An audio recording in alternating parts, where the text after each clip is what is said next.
Police Department. Philip Smith joins us once again. I want to remind folks, we do have the Community Academy. I mentioned that last time you were on. I think it was last month, and they had not gotten started, but it's now started. It's a 12-week program, and we know the deadline is now over for this session, the fall session, but this is something your department does every year.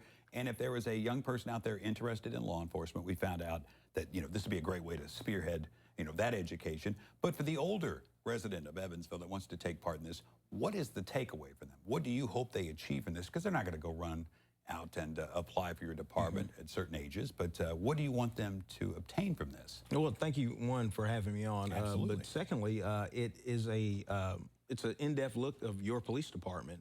You learn about every facet of how your police department works. It dispels a lot of the myths behind police work. So you get a basically behind the curtain look of how we train, how we use the Fourth Amendment, how we use the Constitution and the Indiana state laws to guide us in enforcing the laws that we enforce. Now, they may have missed it this time if they haven't signed up, but they do this again in the spring. It's 12 weeks, so it's quite a commitment, but this does take place here in Evansville at the C.K. Newsom Center. You must be 15. I mentioned that because there may be some young people out there that want to get an early head start on a career in law enforcement. This would also be a great way to do that. You can find out more information with the Evansville Police Department. So we want to mention the Community Academy. You've renamed it. It used to be the Citizens Academy here in town. Also, what efforts have your department members been involved in over the last couple of weeks? Because we saw a staggered start to our back-to-school routine here in the Tri-State. We had some schools in session, others later in the week, earlier this month. So what would we notice if we were on the roadways? And of course, us here in the morning, we can't get out on the roadways during that morning commute. What would we have noticed as far as the EPD's efforts to keep you're going to see safe? You're going to see an increased presence of motor patrol vehicles out by the schools. I pass them every morning, and I'm very grateful for our officers out there. We just want to remind our commuters that we have little bitty school commuters out there that we want to keep safe. And so you're going to see an increased presence. Unfortunately, for some folks, that's going to mean tickets because some people speed through school zones, and we need to stop them and slow them down and remind them that we have kids that walk to school. We have buses that are picking kids up, and we just need people to take that little extra time to slow down, make sure our school children are safe. You can always sign up to be a crossing guard in some of the neighborhoods around some of the schools in Evansville, but I imagine the most intense crossing guard job here in the Tri-State would be that of those standing near to Highway 41 near Bossy High School. And now we have a pedestrian bridge. Do you think that will alleviate some of that risk there that those students have crossing Highway 41? Well, I do think it's going to alleviate that, and it's great that we're getting that. It's a busy intersection. In fact, I remember early in my career where I worked unfortunately worked a fatality accident at that same intersection around the time the school was letting out. This is going back to 2013, and it was that pedestrian bridge is hopefully going to keep our kids safe and the crossing guard safe as well as the motorists. So very grateful that we're going to have that. And speaking of safety, folks out there, we have expressed how they can, make a general complaint to the EPD. Not necessarily on the emergency line, but say things get pretty out of hand in their neighborhood. They don't think that their voice is being heard, or they want the police to witness what they've seen occurring in their neighborhood. You have a unit called the Citizen Guardian. Now, this is a large apparatus, kind of looks like a bank truck, heavily armored. It's got a lot of cameras on it, audio devices, and you also have some smaller units too. When the Guardian is deployed, what is the reason for that?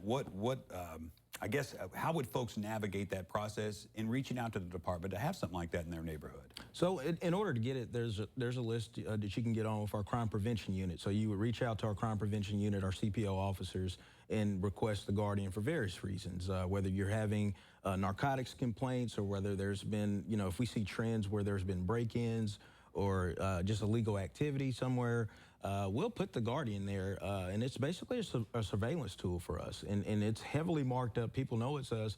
They know the eyes looking at the cameras, the eyes looking at the cameras are going to be Evansville police officers, and it's a great deterrent for crime, and it keeps community members, at ease when we put those in their neighborhood. And does it still help? I mean, it's obviously, marked with EPD's logos. I mean, does that help even though folks can see it, firsthand in their neighborhood? No, it does.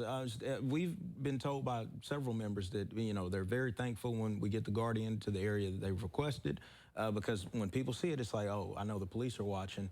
I'm not going to do what I otherwise would have done. to create mischief or crime. And after the Guardian leaves those areas, do you see an improvement, of crime in that area? Do you see an improvement of safety in that area? Yeah, we have, but unfortunately, sometimes it may come back, and we may have to deploy again.